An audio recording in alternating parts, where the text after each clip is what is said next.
सलाम, हिंदुस्तान की उम्मीद। आदाब नाज़रीन, जी सलाम के इस खास बुलेटिन में आप सभी का इस्तकबाल है। मैं हूं आपके साथ बुशरा खानम फहद। आज कांग्रेस के लिए काफी अहम दिन है। आज मुल्क की 3 रियासतों में कांग्रेस की सरकार बन गई है। राजस्थान और मध्य प्रदेश के वुज़रा आला ने तो हलफ ले लिया है, लेकिन अभी छत्तीसगढ़ के सीएम की हलफबरदारी बाकी है। दोनों रियासतों में खुद कांग्रेस सदर राहुल गांधी शामिल रहे और वो छत्तीसगढ़ की हलफबरदारी तकरीब में भी शिरकत करने वाले हैं। राहुल के अलावा दोनों रियासतों के साबिक सीएम और दीगर लीडरान की भी शिरकत रही।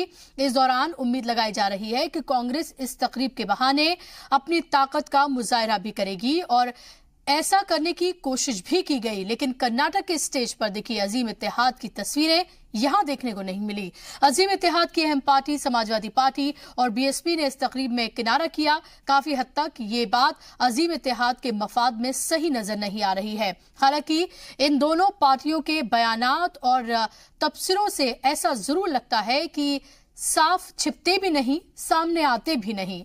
इस इनकार के पीछे बुआ बबुआ का क्या मकसद है ये तो वो ही जाने, लेकिन इन दोनों का ना होना एक बड़ी तब्दीली की तरफ इशारा कर रहा है। तो क्या 2019 के लिए कांग्रेस ने जो सब्ज बाग देखे हैं उसमें अखिलेश मायावती कुछ रखना डाल सकते हैं, या कांग्रेस के लिए आसान नहीं है 2019 की ये राह? इसी मौजू पर हम बात करेंगे।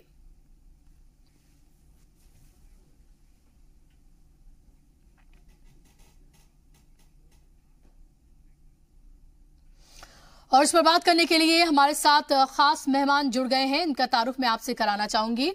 मेरे साथ मौजूद हैं अजीज खान साहब, जो कि स्पोक्स पर्सन है समाजवादी पार्टी के। इसके साथ ही रंजीत कुमार साहब पॉलिटिकल एनालिस्ट मेरे साथ मौजूद हैं, और इसके अलावा मेरे साथ जयराम विप्लव जी मौजूद हैं, लीडर हैं बीजेपी के, और कांग्रेस के लीडर भी हमारे साथ अभी से कुछ देर में जुड़ने ही वाले हैं। शुरुआत अजीज खान साहब मैं आपसे करना चाहूंगी, क्योंकि अभी कांग्रेस का कोई लीडर मेरे पास मौजूद नहीं है, इसलिए सवाल आपसे पूछूंगी। क्या आप मेरी आवाज सुन पा रहे हैं? बिना माया के कैसे महागठबंधन?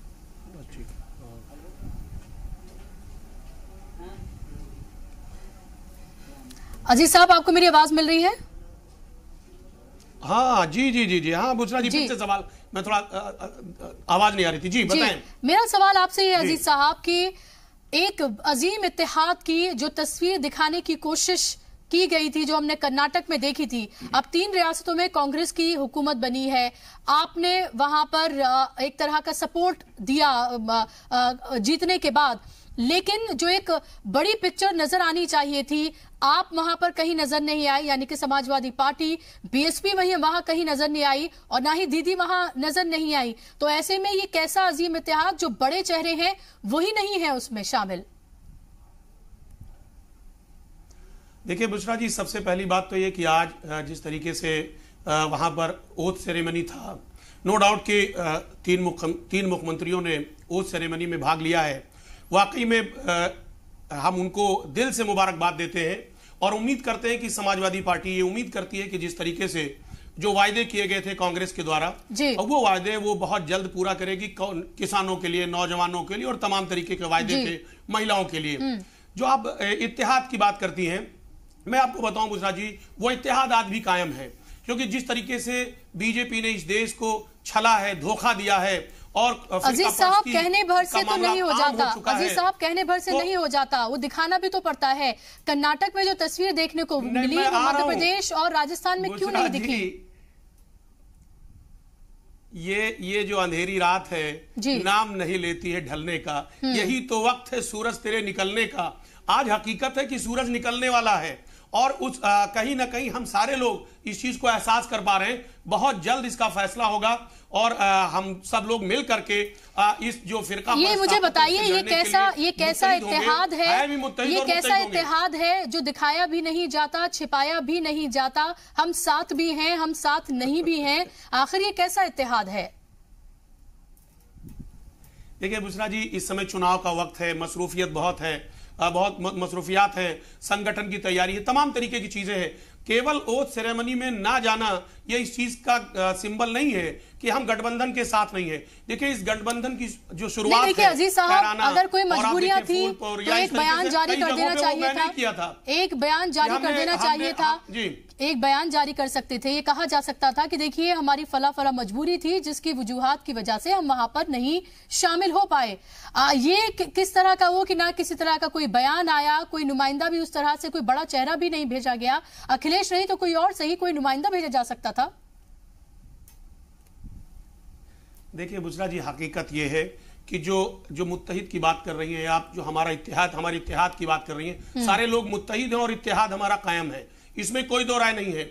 और आने वाले, अब देखिए बहुत वक्त आएगा, बहुत सारा वक्त आएगा। हम अभी ये बहुत जल्दबाजी होगी कि अभी ये कहना कि साहब गठबंधन की ये स्थिति है, ये सूरत हाल है और तमाम चीजें नहीं। बिल्कुल अजीज साहब, कहना तो पड़ेगा 4 महीने का वक्त, 4 महीने का वक्त बचा है 2019 में। अगर अभी भी अगर आप लोगों को, आवाम को तस्वीर नहीं दिखाएंगे कि देखिए हम सब साथ हैं, एक ऑप्शन मौजूद है, अगर आप वो नहीं दिखाएंगे तो फिर बात कैसे बनेगी। चलिए मैं आपके पास लौटूंगी। मेरे साथ जयराम विप्लव साहब मौजूद हैं, बीजेपी के लीडर हैं। एक आखिरी कमेंट, आप मेरी बात सुन ले जी। एक आखिरी कमेंट कि देखिए 2019 की तस्वीर तो इस देश की जनता ने लिख दिया, इस देश की जनता ने 2019 की तस्वीर लिख दी है। अब इसमें कुछ बताना नहीं है। और ये जो आने वाला जो चुनाव है, ये इस मुल्क के लोग लड़ रहे हैं बीजेपी के खिलाफ। ऐसा नहीं है कि खाली पार्टियां लड़ रही हैं या पार्टियां गठबंधन बना रही हैं। हकीकत है कि सारे लोग मुत्तहिद हैं और साथ साथ लेकिन इन 3 रियासतों से आप मुल्क का मूड नहीं बता सकते, के खिलाफ है जी, मुल्क का मूड नहीं बता सकते। क्या जयराम जी, जिस तरह से अभी हमने देखा, एक जो अजीम इत्तेहाद की बार बार बात की जाती है और ये कहा जाता है कि अगर बीजेपी से लड़ना है तो तमाम पार्टियों को एक साथ आना होगा, तभी मोदी फैक्टर को हराया जा सकता है, लेकिन जो तस्वीर देखने को मिल रही है उससे तो नहीं लग रहा है। देखिए, ये गठबंधन जो तथाकथित महागठबंधन की चर्चा बार बार होती है, ये बार बार राहुल गांधी जी की तरह ही लॉन्च रिलॉन्च करने की कोशिश हर मौके पर की जाती है और बार बार उसकी हवा खुद महागठबंधन में शामिल लोग ही कर देते हैं। आज मायावती जी, ममता बनर्जी जी और अखिलेश यादव 3 प्रमुख चेहरे इस समारोह से गायब रहे और ममता जी ने भी वही किया कि सामने आते भी नहीं और छुपते भी नहीं। उन्होंने दिनेश त्रिवेदी जी को वहां भेज करके खाना पूर्ति करने की कोशिश की। देखिए, ये गठबंधन जो है वो विरोधाभासों का गठबंधन है, इसमें कोई तालमेल ही नहीं है। ये अजीत साहब अभी कह रहे थे कि ये पूरी तरह से फिरका परस्ती के खिलाफ एक गठबंधन है। निश्चित रूप से इनकी जो गठबंधन की पूरी मुहिम है वो केवल एक आधार पर आकर के सिमट जाती है कि किसी भी तरह से भारतीय जनता पार्टी को सत्ता से हटाना है और खुद सत्ता हासिल करना है। और दूसरा उसका आधार ये लेते हैं सेकुलरिज्म, सांप्रदायिकता की बात करते हैं, लेकिन वो खुद अपने अंदर जाकर के हाल फिलहाल में जो तब्दीली हुई है कांग्रेस और बाकी दलों में, उसका मुआयना अगर करेंगे तो उनको समझ में आएगा कि दोहरा एजेंडा साथ साथ नहीं चल सकता। एक तरफ राहुल गांधी जी मंदिर मंदिर घूम करके एक अपना हिंदुत्व का, सॉफ्ट हिंदुत्व का चेहरा पेश कर रहे हैं, वो खुद को ब्राह्मण बता रहे हैं। दूसरी तरफ को क्या परेशानी है इसमें? मुझे कोई परेशानी नहीं है, मैं तो आपको तो खुश होना चाहिए। मैं तो अंतर्द्वंद बता रहा हूँ और जनता भी इस बात को समझे कि ये दोहरा एजेंडा नहीं चलेगा। हिंदू सेकुलर नहीं हो सकता? स्वयं क्या एक हिंदू सेकुलर नहीं हो सकता? अगर वो मंदिर मंदिर जा रहे हैं राहुल गांधी, तो क्या उसके साथ साथ वो सेकुलरिज्म की बात नहीं कर सकते? सेकुलरिज्म, हिंदू होना अपने आप में सेकुलर होना ही वही है। बात है, वही मैं आपसे पूछ रही हूं। आप खुद कॉन्ट्रोडिक्ट कर रहे हैं दोनों चीजों को। नहीं, मैं ये कह रहा हूं कि ये ऐसे लोग हैं जो कल तक तो कहीं दिखाई नहीं दिए थे, आज चुनावी समय में ऐसी बातें कर रहे हैं। मुझे नहीं लगता कि अभी हाल फिलहाल के 15-20 दिन पहले अखिलेश जी ने एक रैली की थी जिसमें वो भगवा साफा पहने हुए नजर आ रहे थे। उससे पहले की कोई भी एक तस्वीर आप दिखा दीजिए जिसमें अखिलेश जी का ऐसा कोई चेहरा प्रस्तुत हुआ हो। लेकिन ये बताइए कि क्या भगवा रंग पे बीजेपी ने का ट्रेडमार्क है? क्या कोई और भगवा रंग नहीं पहन सकता? आज से पहले हमने तो कभी नहीं कहा कि कोई नहीं पहने, हम तो कहते हैं पूरी दुनिया पहने। हम खुश हैं कि आज वो अपने आप को हमारे दबाव में हिंदुत्ववादी मानने की ओर आगे बढ़ रहे हैं। आज ममता जी छठ पूजा के घाट घूम रही हैं, छठ पूजा के आयोजन समितियों को पैसे भी बांटने की बात कर रही हैं। तो एक तरफ आप सेकुलरिज्म का एजेंडा आगे बढ़ाना चाह रहे हैं, दूसरी तरफ आप हिंदुत्व कार्ड खेलना चाह रहे हैं। नहीं, ये दोहरा एजेंडा कैसे सधेगा ना इस गठबंधन में? इसका मतलब तो बीजेपी भी सेकुलर नहीं है, फिर आप कम्युनल है। इस गठबंधन कम्युनल है, इस गठबंधन आप कम्युनल है।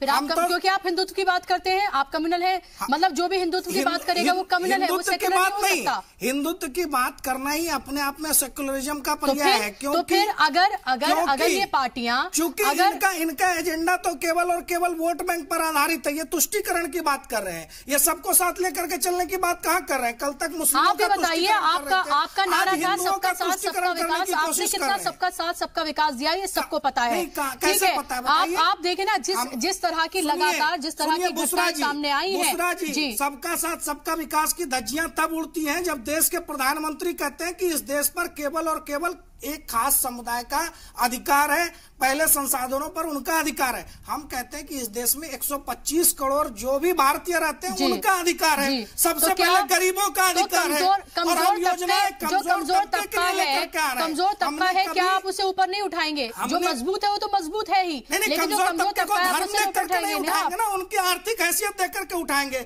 और आज जब आयुष्मान योजना में आपने भी तो मध्य प्रदेश में SC OBC कार्ड खेला था, क्या हुआ? क्या हुआ? आपको भी जवाब दे दिया। आज आयुष्मान योजना में अगर BPL परिवारों को 5 लाख तक का मुफ्त इलाज की व्यवस्था हो रही है, तो क्या धर्म देख करके हम कर रहे हैं? नहीं, हम तो BPL आर्थिक आधार पर देश के लोगों को ऊपर उठाने की बात कर रहे हैं। तो इसमें कौन सा सबका साथ सबके विकास की बात हम नहीं कर रहे। असल में सबका साथ सबका विकास तो यही है कि बिना जाति पंथ मजहब के किसी भी आधार पर तुष्टीकरण किए सबको साथ लेकर के चला जाए। एकदम सही बात है। लेकिन जो आप ये बताइए कि अगर कोई कमजोर है तो ये भी हुकूमत की जिम्मेदारी होती है कि उस कमजोर का हाथ पकड़कर उसे आगे बढ़ाएं, उससे ये कहा जाए कि हम आपके साथ हैं। अगर आप पिछड़े हैं, अगर आप महाज पर पिछड़े हुए हैं, तो ये हमारी जिम्मेदारी है हुकूमत के तौर पर। कबूल करके हमारी सरकार आगे बढ़ रही है। रंजीत जी, ये अजीब सी कश्मकश नहीं है कि हमेशा बीजेपी की अगर बात करें तो उसे अपना हिंदुत्व जो है वो सबसे मजबूत नजर आता है, और अगर दूसरा कोई उसमें दाखिल होता है तो एक खलबली सी क्यों मच जाती है बीजेपी के अंदर? जी बुशरा जी, इनको तो दूसरा कोई नहीं, मैं इनके खुद की NDA की पार्टी के घटक दल, खास तौर पे शिवसेना अगर हिंदुत्व की बात कर देती है तो उसमें भी परेशानी हो जाती है। ऐसा नहीं है, बीजेपी को ये लगता है मेरा एक क्षेत्र राज और मेरा एक खास तरह के का वोट बैंक इससे आता है, तो इसलिए वो बहुत ज्यादा उस पर पॉजिटिव है, ओवर पॉजिटिव है, और कोई बात नहीं है। लेकिन ये जनता को समय समय पे ये बात पता लग जाएगी कि कौन ओवर पॉजिटिव है, कौन वाकई में सभी धर्म, सभी जाति, सभी भारत की जनता के लिए कुछ अच्छा करना चाह रहा है। देखिए, आज जो हमारी जो बातचीत है, जो आपने कहा कि बुआ बबुआ को लेके, मैं इसमें एक चीज जोड़ना चाहता हूं कि समाजवादी पार्टी खास तौर पे आप याद देखे होंगे मध्य प्रदेश में, और ये 3 हिंदी बेल्ट के जो राज्य के चुनाव हुए थे, अखिलेश जी ने बहुत ही फायर ब्रांडली चाहते थे, या बहुत ही एग्रेसिवली चाहते थे कि ये इत्तेहाद हो, लेकिन चूंकि नहीं हो पाया तो बहुत उनको कहीं ना कहीं वो रहा। अब चूंकि रिजल्ट इस तरह आए हैं कि आज मध्य प्रदेश में भले ही 1 सीट आई है समाजवादी पार्टी की, लेकिन मजबूत स्थिति में दिखती है सरकार बनाने को लेके। तो इसी तरह मायावती भी हैं, मायावती जी भी 2 सीट लेके आई हैं, तो वो भी मजबूती की स्थिति में दिखती है। तो अब ये नहीं, मैं इस चीज को इस तरह समझता हूं कि ये कहीं ना कहीं बांह टाइट करने वाली एक मुहावरा होता है ना, बांह टाइट करना, ये कांग्रेस को थोड़ा सा टाइट करने के लिए कि साहब हम भी हैं और आपने वो गलती करी, तो उस गलती का खामियाजा आप देख लीजिए। लेकिन ये गलतियां तो कांग्रेस की तरफ से लगातार हो रही हैं। क्या अजीज साहब, ये आपकी कोई प्रेशर टैक्टिक्स हैं आपकी पार्टी की तरफ से कि अगर नंबर सीट का अगर बंटवारा होगा 2019 में, खासतौर पर क्योंकि आपकी पार्टी सबसे मजबूत यूपी में है, यूपी में ही आपका चेहरा है, तो ऐसे में किस तरह से सीटों का बंटवारा हो, ये एक तरह से प्रेशर टैक्टिक्स की तरह ये इसको इस्तेमाल किया जा रहा है कि हम साथ तो हैं, लेकिन किस तरह से साथ है ये हम तय करेंगे।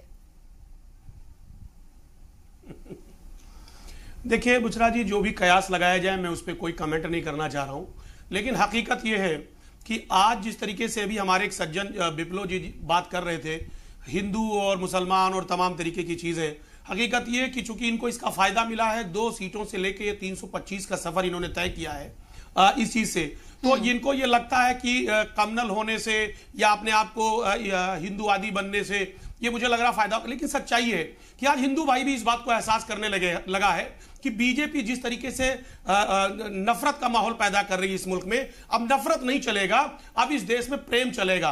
और इस देश के लोगों को विकास चाहिए, इस देश के लोगों को रोजगार चाहिए। हमारा बॉर्डर पे जिस तरीके से नौजवान मारा जा रहा है वो हिफाजत उसकी चाहिए। इन्होंने कहा था 1 सर के बदले 10 सर लेके आएंगे, हकीकत ये कि सैकड़ों सर इन्होंने खुद अपना गंवा दिया। आज जिस तरीके से ये नफरत की बात कर रहे हैं, अब ये जैसा लग रहा है कि सारे हिंदू भाइयों के ठेकेदार ये हैं, हिंदू भाइयों के ठेकेदार बने बैठे। लेकिन ये मैं इनको बताना चाहता हूं कि ये मुल्क जो है, इस मुल्क की खूबसूरती यही है गंगा जमुनी तहजीब, और इसको ये खत्म नहीं कर सकते। इसलिए नहीं खत्म कर सकते, ये सदियों से आया और हमेशा रहेगा। वक्ती तौर पे चूंकि इन्होंने गुमराह किया इस देश को, इन्होंने धोखा दिया, ख्वाब दिखाया और तमाम लोगों को कम्युनल बनाने का प्रयास किया, हमेशा बीज बोया, नफरत की बीज बोने का इन्होंने कोशिश किया। लेकिन इस देश की जनता ने ये जो 5 राज्यों में चुनाव हुआ है, इसको एहसास करा दिया मुझे आप ये बात भी तो बताएं, अब नफरत नहीं चलेगा, जगदीश टाइटलर को नफरत नहीं चलेगा। जी आप मुझे ये भी तो बताएं, क्या एक का कम्युनलिज्म दूसरे के कम्युनलिज्म के मुकाबले क्या कुछ कमतर हो जाता है? क्या 84 और 2002 की अगर हम बात करेंगे, अगर इनका कंपैरिजन करेंगे, तो एक का कम्युनलिज्म क्या दूसरे के ऊपर क्या भारी और कम पड़ जाता है? मुजफ्फरनगर का दाग आपके ऊपर भी है। देखिए बुशरा जी, आप जो कह रही हैं, हम थोड़ा सा उसके बैक फ्लैश में जाएंगे। मुजफ्फरनगर के दंगे में रोल किसका था ये आपको पता है। आप क्या कर रहे थे? दंगे अभी बुलंदशहर में क्या कर रहे थे? वो कैसे हुआ? आपकी पार्टी क्या कर रही थी? आप थे ना हुकूमत में, आपकी जिम्मेदारी थी लॉ एंड ऑर्डर की करने की पूरी कोशिश। लेकिन आप इस बात को मैं बुशरा जी वही आपसे रिक्वेस्ट कर रहा था, सुन ले मेरी बात। देखिए हम लॉ एंड ऑर्डर मेंटेन कर सकते हैं, कोशिश करेंगे, लेकिन एक उपद्रवी पूरी तरह से अगर माहौल खराब करने की कोशिश कर रहा है तो पुलिस एक के घर नहीं जा सकती। कंफर्ट बोलते हैं, अपने हिसाब से मौका दीजिए भाई विप्लव जी, आप डिस्टर्ब मत करिए। आप गलत बात कर रहे थे, इसलिए मैंने आप बात सुनिए। जिस तरीके से बुलंदशहर में, मुजफ्फरनगर में जब आप शासन में थे, बात सुनिए भाई, बात सुनिए, डिस्टर्ब नहीं करिए वरना आपको बोलने नहीं देंगे, डिस्टर्ब करेंगे आपको। बात सुनने दीजिए, अंजाम देती है तो उसके आप ये जानिए बुलंदशहर में जिस तरीके से इंस्पेक्टर को मारा गया, मैं तो कह रहा हूं कि साजिश रची गई, इतना बड़ा माहौल खराब करने की साजिश रची गई। योगी सरकार जिम्मेवार है, लेकिन मुजफ्फरनगर में सैकड़ों लोग मारे गए, उसके लिए आपकी समाजवादी पार्टी जिम्मेवार नहीं थी। अरे जनता ने आपको जवाब दिया। ये क्या तरीका होता है? डिबेट नहीं कर रहे हैं आप, चिल्ला रहे हैं, फैलाने के लिए आप खुद अपनी बात रखिए। क्या तरीका है? आप अपने बारे में, आप अपने बारे में नोट कर लीजिए, उसके बाद आपको मौका मिले तो अपनी बात को रखिए। बोलिए, ये तरीका थोड़ी होता है बीच में इंटरप्ट कर रहे हैं। अच्छा अजीज साहब बात, ये तरीका नहीं है, गलत तरीके से आप डिबेट कर रहे हैं। चलिए अजीज साहब रखिए अपनी बात। आप देखिए बुशरा जी, मैं ये कह रहा था कि अभी बुलंदशहर में जिस तरीके से वाकया हुआ, आप देखिए कि चौकी जला दी गई, इंस्पेक्टर को मारा गया, इतना माहौल खराब करने की कोशिश की गई। आज देखिए इस तरीके से ये उत्तर प्रदेश का जंगल राज। दूसरी बात, आप केंद्र सरकार से लेकर उत्तर प्रदेश और 21 राज्यों में दावा कर रहे थे कि मेरी सरकार है। आज इंसान जो है पूरी तरह से सुरक्षित नहीं है। क्या वजह है? ये वही उपद्रवी लोग हैं, कुछ बीजेपी के पैरेलल संगठन के लोग, जो हर शासन सत्ता में हमेशा माहौल को खराब करने की कोशिश करते हैं। चलिए उसका जवाब नहीं किया था, उसका जवाब आवाम देगी, उसका जवाब आवाम देगी। आपको भी दिया, आपको भी दिया, आपने जो किया उसका जवाब आपको भी दिया गया। उत्तर प्रदेश में आपको हटा दिया गया, बीजेपी को मौका दिया गया।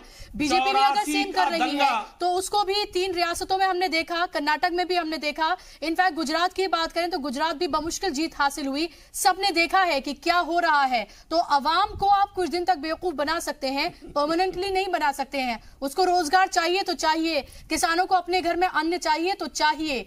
और अब क्या आपको नहीं लग रहा रंजीत जी कि एक बड़ा मौका जो है खासतौर पर इन 3 रियासतों में अवाम ने कांग्रेस को दिया है कि जिन चीजों पर आप घेर रहे थे बीजेपी को, जो मैनिफेस्टो में आपने बड़े बड़े वादे किए हैं, अब आपके पास मौका है कि आप किसान, बेरोजगार और जितने भी और तबके हैं जिन्होंने आपको वोट दिया है, जिन्होंने आपको वहां का राजा बनाया है, आप अब उनके काम करें। आपके मंदिर जाने को लेकर आपको वोट नहीं मिला है कि आप और मंदिर जाएं। जी बुशरा जी, बिल्कुल। इस समय जो तीनों रियासतों में वजीर हुए हैं, सीएम हुए हैं, तो वो उनकी ताकीद यही है कि अब उनको किसानों के लिए, उनको नौजवानों के लिए, उनको किस तरीके से रोजगार बढ़ाएं, ये तमाम चीज़ों पे उनको लड़ना होगा। पहली चीज़, जैसे जहां शुरुआत में बात करूं मैं राजस्थान की, तो राजस्थान में जहां गहलोत साहब सीजन नेता हैं, काफ़ी दिनों से, काफ़ी पहले रहे हैं, तीसरी बार के मुख्यमंत्री हैं, तो काफ़ी पूरे के पूरे जिलों में राजस्थान में एक पूरा समन्वय बनाने की उनकी जिम्मेदारी रहेगी।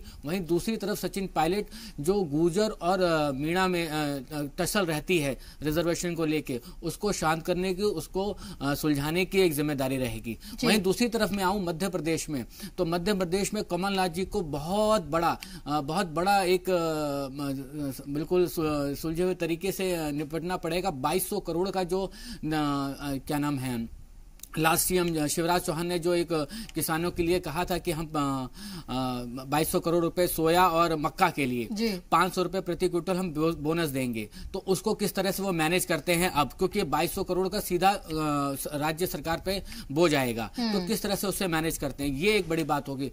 तीसरा मैं जाता हूं छत्तीसगढ़ में। छत्तीसगढ़ में बघेल साहब की सबसे बड़ा चैलेंज है कि 2500 रुपए जो उन्होंने बात किया है धान क्रय खोलने खरीदने के लिए, वो प्रति क्विंटल 2500 रुपए कैसे दे पाएंगे, उसका एक खास तरह का। और सबसे महत्वपूर्ण बात ये कांग्रेस पार्टी के लिए कि ये तीनों राज्यों में उनको इमीडिएट 10 दिन के अंदर ये काम करना होगा, जो वादा किया है उन्होंने। जी, क्योंकि ये राष्ट्रीय अध्यक्ष जी का खुद के जबान से निकला वादा है और ये पब्लिक जरूर देखेगी। अगर ये नहीं करती है, अगर ये काम में कहीं न कोई कोताही होती है, 2019 दूर नहीं है, तो 2019 दूर नहीं है, काफूर हो जाएगा ये।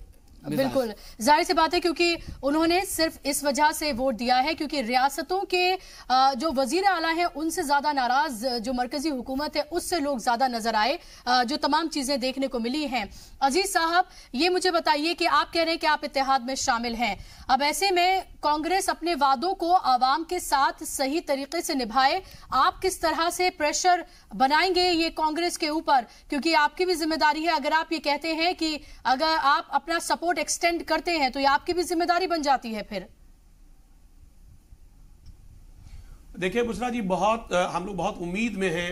जिस तरीके से कांग्रेस ने वायदा किया था, और कांग्रेस ने वायदा किया था सिर्फ किसानों से नहीं, नौजवानों से भी किया था, महिलाओं से भी किया था, और मैं उम्मीद करता हूं कि 10 दिन का जो इन्होंने डेडलाइन लिया था, मैं ये एहसास भी कर रहा हूं, अभी हमारे ख्याल में यानी हमारी सोच में नेगेटिविटी नहीं है, हमें जानते हैं कि इन्होंने जो वायदा किया था इसे पूरा करेंगे। और हम मांग भी करते हैं, समाजवादी मांग करती है किसानों के हित के लिए, नौजवानों के हित के लिए, महिलाओं के हित के लिए कि जो वायदा किया गया था उसे पूरा करें। और इसी के साथ मैं इनको मुबारकबाद भी देना चाहूंगा कि अगर ये पूरा करते हैं तो ये वाकई में हम लोगों को दिल से एहसास होगा कि जो हम लोगों ने सोचा था वो वाकई में वो पूरा हुआ।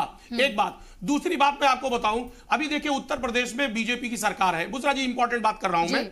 आप देखिए, माननीय मुख्यमंत्री महोदय ने किसान से वायदा किया था कि मैं कर्जा माफ कर दूंगा। 84 लाख किसानों का कर्जा था और 36,000 करोड़ रुपए कर्जा था, लेकिन इन्होंने मात्र 34 लाख किसानों का कर्जा माफ किया। और माफ कितना किया? 100, 200 और 500 और 1000 रुपए तक माफ किया। हकीकत यह है कि जिस तरीके से यहां किसानों को छला गया, धोखा दिया गया बीजेपी के शासन सरकार में उत्तर प्रदेश में, मैं उम्मीद करता हूं कि कांग्रेस ऐसा कुछ नहीं करेगी। ये हम लोगों को ये एहसास है कहीं ना कहीं। दूसरी बात, जिस तरीके से केंद्र सरकार ने स्वामीनाथन आयोग की बात की थी कि इसकी रिपोर्ट को लागू करूंगा, लेकिन हकीकत यह है कि 4.5 साल के कार्यकाल में लागू नहीं किया, एमएसपी नहीं दिया, 67,000 किसानों ने आत्महत्या कर लिया। तमाम तरीके की बातें अन्नदाता के ऊपर, तमाम तरीके का प्रेशर डाला गया। आज अन्नदाता आईसीयू में है। जिस तरीके से नासिक में प्याज को लोगों ने सड़कों पे फेंक दिया, आलू को सड़कों पर फेंक दिया, ये वाकई में दुखद है। मैं लास्ट वर्ड जयराम जी को देना चाह रही हूं। कहने में और करने में बहुत अंतर है। बिल्कुल, चलिए वो जनता देख लेगी कि कथनी और करनी में अगर फर्क होगा तो उन्हें जवाब मिल जाएगा। मुझे बताइए जयराम जी, 62 सीटें आई थी आपकी इन 3 रियासतों में से, किस तरह से पूरा करेंगे अब आप इसको? क्या आपको बुशरा जी, चूंकि उन्होंने बहुत सारे गंभीर आरोप लगाए और बहुत सारी ऐसी मेरे पास वक्त कम है, मैं आपको बहुत ज्यादा वक्त नहीं दे पाऊंगी। मैं बिल्कुल बहुत ही कम शब्दों में अपनी बात रखना चाहता हूं। उन्होंने नफरत की सियासत की बात की, उसका जवाब आज भी न्यायपालिका के माध्यम से मिला है। उनके सहयोगी आज सज्जन कुमार को उम्र कैद हुई है, और जो आज मध्य प्रदेश के सीएम बने उसको लेकर के भी पार्टी ने अभी मांग की थी कुछ देर पहले कि उनको निष्कासित किया जाए पार्टी से, क्योंकि उनके ऊपर भी सिख कत्लेआम के खून के धब्बे, लेकिन दागदार तो सब हैं, दागदार सब हैं। नहीं, आज दागदार सब हैं। दागदार सब कैसे हो सकता है? दागदार सब है। 2002 आपने पीछे भी 2002 की बात की। 2002 में न्यायालय में हर स्तर पर हम गए और सुप्रीम कोर्ट से क्लीन चिट लेकर के आए। आज आप किस प्रकार से 2002 की बात कर सकते हैं? नहीं, अगर इस देश में आपके हमारे कहने से तय नहीं होगा ना। बुशरा जी, इस देश में वही जेल के पीछे नहीं जाएंगे, चाहे वो 84 के हो, मुजफ्फरनगर के हो, 2002 के हो, भागलपुर के हो, को आप नहीं मानेंगे। भागलपुर दंगों में भी हमारी सरकार ने लोगों को जेल में भेजा है। आपको मालूम होना चाहिए। आपको मालूम होना चाहिए हमारी एनडीए सरकार ने भागलपुर सुनिए ना, भागलपुर दंगों में तो कोर्ट में धक्के खा रही है, वो जाए ना, कोर्ट में धक्के खाने की बात नहीं है। कोर्ट ने बार बार उस मामले में निर्णय दिया और क्लीन चिट लेकर क्या कोर्ट से भी इंसाफ की बात, अगर हमारे को इंसाफ मिला, हम सही साबित हुए, न्यायालय ने हमें सही साबित किया। अच्छा मुझे बता दीजिए, सुप्रीम कोर्ट से अगर सज्जन कुमार और कमलनाथ क्लीन चिट मिल जाती है तो क्या आप मानेंगे उसे भी? बिल्कुल मानेंगे, क्यों नहीं मानेंगे, हम कोर्ट का निर्णय मानेंगे। अरे आप इस देश में महात्मा गांधी जी की हत्या पर सुप्रीम कोर्ट ने संघ को बरी किया। आज भी राहुल गांधी झूठ बोलते हुए पाए जाते हैं और हाल ही में सुप्रीम कोर्ट में उन्होंने कहा कि हमारे कहने की मंशा ये नहीं थी, उन्होंने सुप्रीम कोर्ट से माफी मांगी। तो इस प्रकार का झूठ जो बार बार समाजवादी पार्टी और कांग्रेस की तरफ से बोला जाता है वो बंद होना चाहिए। किससे ज्यादा है ये भी बहुत देखने की बात है। किससे अच्छे हैं ये भी देखा जाता है। अजीज साहब मेरे पास वक्त की कमी है। बहुत बहुत शुक्रिया आप तमाम लोगों का, आप तमाम लोगों का बहुत बहुत शुक्रिया इस बहस में हिस्सा होने के लिए। और इसी के साथ हमारे इस हिस्से में बस इतना ही। हिंदुस्तान की उम्मीद।